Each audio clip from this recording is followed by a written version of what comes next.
scenario. That's true. But as far as like, yeah, being able to cheese or abuse, yeah, it's a mirror matchup. We're not going to see anything too crazy.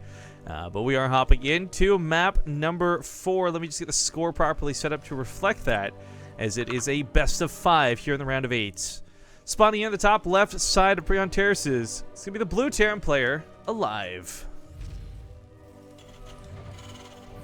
The bottom right as the pink Terran, it's Major. So I want to talk about our BaseTradeTVT graphs for a moment to start this up. So number one is the fact that we have graphs. That's cool. We're still beta testing them. This whole tournament has essentially been a beta test for it. Not why we threw the tournament, of course, but getting to test and use the map mods again, because it's been almost a full year, it feels like. What the Legacy of the Void beta came out like, what, March, February, sometime early this year, and we lost the ability to use mods, customize maps. We were stuck on a very strict regimen of what we could or couldn't do. So now we're going back to experimenting and resurrecting old ideas. The nice thing about this that we've learned, though, is one, if players have the Collector's Edition of the game in the Upgrades tab, these guys do, it'll show Colossus and an Adept, which is funny. I thought that was because of the mod, but it's actually just because of the game. I've been told that I reported it to Blizzard, and they're going to look into it. But most importantly, learning things about the graph mod, like if we look at vision of players, we can no longer pull up the graphs. Something we can now edit and tweak and hopefully fix in the editor. But what we are going to do is, we're going to keep the income advantage. I think that's the coolest tab. We'll probably swap out worker count for like APM. Maybe keep army size and change that to units lost or something. I don't know, but it's nice that we can start experimenting once again. And I do need to like write a sticky note reminder to put First Blood back in the game. That was always a lot of fun. Plus, it made things more dynamic. It kind of wake you up, just like really loud in your face. First Blood. Yeah, well, wait, did I ever get it when I was observing your camera? I don't believe so. It would only be if you were actually watching the game yourself. Yeah, that's right. So, I never got woken up by it. No, but the other casters certainly did. I always had this like really disgusting amount of joy from hearing Emil or Take TV be like, "What the hell was that?" Yeah, it's pretty funny. It was such a long time. Beta went on for a while. Well, there's Reaper going to be hopping around and I guess looking for a little bit of action. Keep in mind the barcode is Major, guys. Now, I know he's changed his name many times over the years. Major, Light, Altaria, you name it. Right now, I think he's currently going to Light. We asked him what to call him. He says he really doesn't mind. So we're just going to keep going with Major because it's, well, I think everybody knows who it is. Yeah. Well, this build orders are both on one base, going up to Starport. Finally, Major had a decent opener, or at least that he felt was decent, that he did, in fact, take a lead from in the last game. Those last, the first two, he, didn't like the way that the Banshee killed him, I guess. So he tapped out early, and then he went for a mech, which didn't give him a lot of production. The last game was really good, got him a lead early. Here it's the 2 Reaper Hellion combo, but with the ramp already covered. There's no way they're getting up. Not to do any significant damage anyways. I don't like this suggestion coming out of chat. What? Shinosa says, so I think they need to make a Rifkin calendar, and each month has a picture of him with that shirt they sold. No. Nope. I'm going to take all, I've got like 14 of those medium shirts still. I should probably just raffle them away, but I think I'm just going to take them outside, douse them gasoline, and set them on fire. Oh, or you could do that. I mean, one of those two things is unsafe. And it's the first option, because I mean, releasing that shirt into the public even more so. Okay. I have to give away my shirt, man. I don't need it. I don't need it.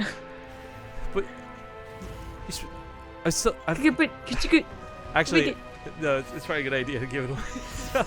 I was gonna say that Twitch came out with an ugly Christmas shirt version of a Twitch T-shirt, which I think is really cool. Smix was tweeting about it yesterday. I was wondering, like, if I wore my ugly ass shirt underneath that ugly ass shirt, would it work like a double negative and just make me the most attractive man on earth? Yeah, that's how it works. That's why socks and sandals always work to attract ladies. Well, I mean, like, there's the whole logic of negging, right? But like, oh God, please stop. Okay, Reaper in the main, unfortunately, doesn't get too many kills. It does get 2 kills, which is nice, but most importantly, scouts the lack of the command center when it was running through, but sees the starport, knows what's possibly coming. I think that when you see this many, like when you already have a turret in your production line, you kind of know your opponent's playing defensive. I don't know that you really read this as a Banshee.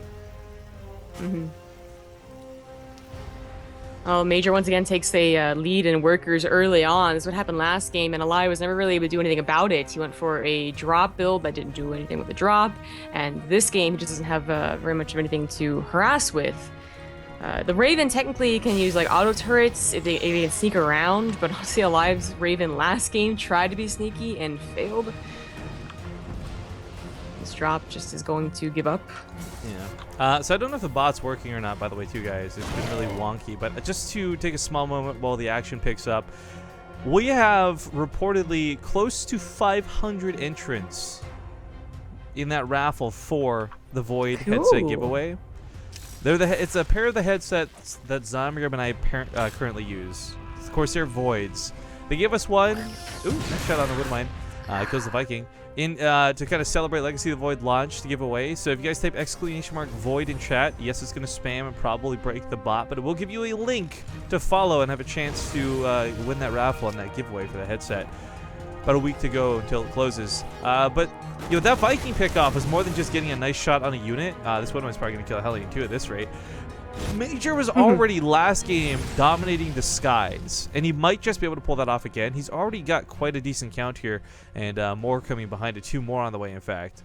aLive has barely got any Vikings to speak of, and he doesn't really have production on them either. So for Major's sake, this Banshee, if it's got nothing to shoot it back, could actually do great damage when it comes to removing tanks, or at least pushing them back. This game looks pretty similar to last. You have Major with the bigger army and more SCVs and even the faster third, but you have aLive with that faster tech. So see, that faster third is really intriguing to me because we talked about this. It's pre-on-terraces. Yeah. There's tons of gold bases on this map. Banshee can help soak up some of the point defense with his missile shots.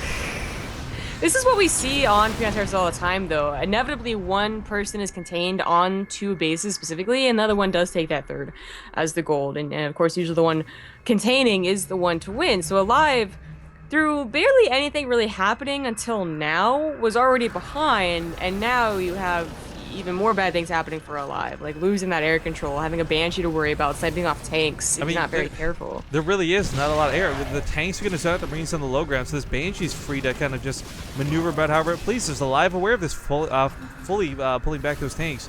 We do have over here on the right side a small drop setup, but I don't think it's going to take much for Major to defend. And it's worth noting, Major's going mech this game. Yeah, so I mean, it's interesting it goes mech at all. We talked about it's not too good, even though some people can make it work. I still don't like it. But more, like, besides, like, what it is generally, you do get to be able to use it if you can get an early lead, like Major has. So as long as aLive is pinned back and not being aggressive and he's allowed to get to his third base and his gases, messing up a little bit, then you should be able to play mech okay. Of course, you're gonna start banking a lot of minerals, so really all you have to do is the only thing you can do is build a lot of Hellions or build a lot of command centers. But I really liked the potential. Like, before those Marines died, Major's position was pretty sick because even if a surround came, the Marines would have been able to fight. Unfortunately, now it's not the case, and we're going to enter what I'm going to call the danger zone. Because for Major, this is that time in the game where mech has that slower production, and we're going to see aLive, despite being down in supply right now, probably get about a 20 supply lead over the next minute or so.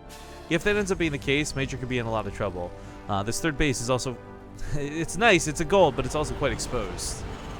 And the thing is that a mech player isn't really thinking like, oh, gold base, like, yeah, I can definitely build more Hellions. They're still dependent on gases. So if there's a gold gas geyser, hell yeah, Major's happy about that. But like I said, you can build command centers, but you can't really spread out your command centers. You're going to be lucky to get a planetary fortress up, and you're going to be lucky to have enough tanks to cover 4 or 5 bases or whatever you actually get to. So that's why you do need to be in a lead.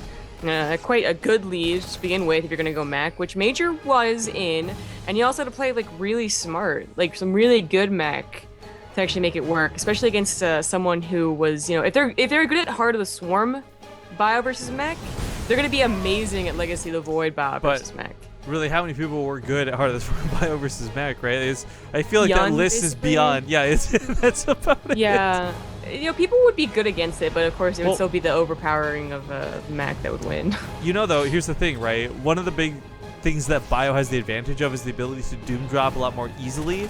Major's making sure that's not going to be as frequent as a problem. He's got turrets going up. He's got crazy Viking sky coverage. And just kind of emphasizing, we saw something very similar. We saw Marine Lord using a lot of this in the qualifiers for the European qualifiers, taking on players like Bunny, who were looking just fantastic in those same qualifiers. So this air control is huge. The turret count, not exactly super high yet, but these Vikings are massively out of position. However, I don't know if this drop will be that scary to defend. I don't think so. The army is right there. So he's going to get pulled back. Shout out to Blizz Please for the 6-month reset. By the way, big love, man. Big love. Thanks coming back home to try and defend. SCVs were pulled, so not a lot die yet. Asterisk. That wasn't a lot of damage done. That was some lost mining time. And this would be fine if aLive had his own decent economy, but he's only just now getting that third set up and getting saturated. So aLive is really not looking so hot. I guess I underestimated what the gold base would mean with an accelerated mineral economy.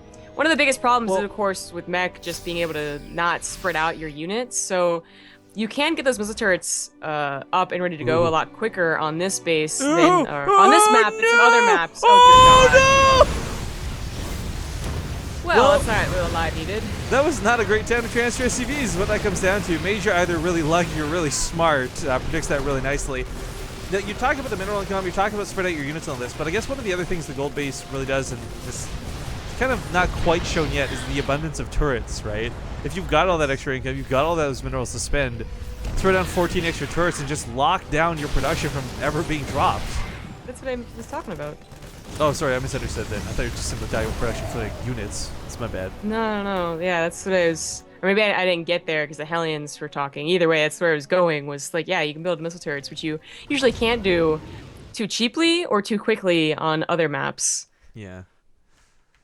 Blizz, please, by the way, thank you again. 6 months. 6 months, man. Good times. Tanks being loaded up. Oh, no, sorry, Hellbats. Excuse me. I'm just so used to seeing tanks in medevacs. We don't see very often, but we do have this Hellbats in play now. Dropping this on top of the Marines, very dangerous, very deadly. Major does not have blue flame yet, though, so it's on the way. Not quite here yet. So all the things that make Mech, worse than Legacy of the Void aren't really happening in this game. So that's, you lose out minerals faster in the main and natural, which is happening, but the point is usually Mech also has a tough time getting to those further expansions. Well, Major's being allowed to get those further expansions, and he's getting allowed to go to a big army to spread out. Like, the 200 Mech army has not really changed, unless you add, like, Liberators into it, which no one really does. It's still super powerful if it gets the chance to push out. Yeah, there's actually a small problem going on behind this, too. While aLive has recognized this Mech and starts going a little more Marauder heavy, his production kind of sucks, frankly, and a lot of that's due to his limited economy from that later third. So he doesn't have 5 barracks with tech labs. He's got, like, 3. No, pardon me. 3, yeah. So this Marauder production, kind of limited. Well, I guess I know why he hasn't remade SCVs. But I feel that he should. Like, his main isn't mined out, and his natural is starting to mine out, so 37 SCVs is, like, saturating, like, more than you would expect. But you do want to keep expanding, which he is. He's moving his main command center over. Yeah, to just kind of extrapolate on Zombie's point here for a moment, we're seeing across the board all races needing less workers in general. Your mains mine out faster, your naturals have the low patches mine out faster. By the time you're on 3 and 4 bases, you actually don't need that many workers because you transfer so many over from the main and natural, whereas in HOTS, you were still mining with those workers at the same time. Siege tanks are lined up really nicely with this planetary, a couple of turrets down to be safe. Major, despite these really cool run-bys earlier, still not getting a lot more kills now. Gold base has a Hellbat in it, but not too much. Natural base, also, again, not going to get too much for wasted kills. I really think that aLive needs to be up still closer to like 45 or 50 SCVs. It's a little worrying, but he still has fine production and is even transferring over into mass air. Yeah, both players are going to be doing this at this point. So this is the same. Like, this feels like it's going the same way. We saw Bunny do this as well. It was a bit of it was like the tipping point, really, where we had Major going in Major shoes would be Marine Lord going mass Vikings, and Bunny you try to go Liberators. It didn't cut it. The fact that aLive's going to try and go Vikings to match Vikings, though, when he's already so far behind, is questionable. That's going to be a very expensive endeavor.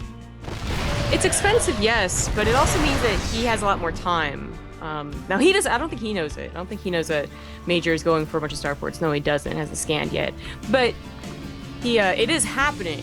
So like, if Major wasn't transferring over to those extra starports, he's maxed out. He could be moving across the map, and aLive would have like a huge problem on his hand where Bio will still lose out most of the time against a full mech push. No. But Major can't really push and expect to like. He has to be very careful if he pushes, I guess is the best way to put it, because his production is not going into those starports. And he might not even push, he might just continue to turtle. Which gives aLive a lot more time to catch up with this game. Yeah. We talked about supply counts a lot in the past. Questions of mech, is 150 still the number you want to move out at? Major's obviously gone way past this and actually maxed out, but because he is maxed out, this is looking like a good push. Middle of the map, there's going to be some tanks to stop him, sure, but that's where these Vikings come into play. Oh, he's scanning everywhere. He sees both armies. Nails the two of those scans. Really well done. Tank's going to just push in here. Hellbat's going to soak some hits, too. Doesn't even siege up all the tanks immediately, but this Viking count is seriously out of control. 14 Vikings going to rule the skies. Medevacs? Oh, the no, right side I don't army. think so. Yeah, they're not going to survive. The right side army would have been a lot better had it had the opportunity to come from behind, but it does just team up with the tanks, and oh man, that third's probably going to die. Major fully embracing Beyond in this instance here. Starts off the series behind, comes Not back. bad. This is on the away server too for Major. This, is an SCV here? Go repair, little guy.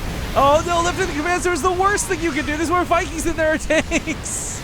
Yeah. That's the thing too, like aLive, a lot of the army supply of Major is in those Vikings, but aLive did start production on his own starport at a pretty bad time. I mean, 4 Vikings at a time is nice, but these are right here on the front lines. If the tanks scooch up just a little bit, they take them down. SCV count now down to 29. Again, not too bad considering aLive's on one base, but that's the problem. He's basically on one base mining as the Nationals mined out, more or less. 2 Hellbats coming in to pick off the SCVs that were mining, and this is looking worse and worse for our Korean Terran. I'm starting to understand why people didn't want to fight Majors in the go. Because he warms up, I mean. I know, once Major's like warmed up and good to go, god damn, this guy is seriously scary. Yeah. These last 2 games, he has just gotten the better build opener, and while in other TvTs that we've seen, that just means that, they have to wait for a good engagement. aLive has been unable to get those really good engagements. He's constantly been the one, being contained and having to just barely break out. And Major has played a really good game last game, and this game he's played a good mech game, mostly because aLive was behind. So I'm going to attribute to that. That Banshee going ham on this side of the field. Major's actually still got that Viking lead, but unfortunately most of them are not here on the front line. So it looks like he's finally going to lose the Sky War in the front. But I feel killing his third base was already more than enough damage to aLive. Yeah. Just, again, it's going to pull up the, if it's not broken, the income graph. There you go. For the last 10 minutes of the game, guys, this has heavily been, like the thing is, this isn't even Major being a little bit ahead. He was really far ahead for a long time. Yeah, and now, so it's all tied up. Yeah, it's not only just tied up 2-2, but now we go back home field advantage for Major, as the last game will be played on the North American server. So, best of luck to aLive, because apparently he's the one who's going to need it. We are going to go to a small commercial break, though, 2 minutes while we get back on the other server. So stick around, guys. You're not missing anything, and we'll see you soon.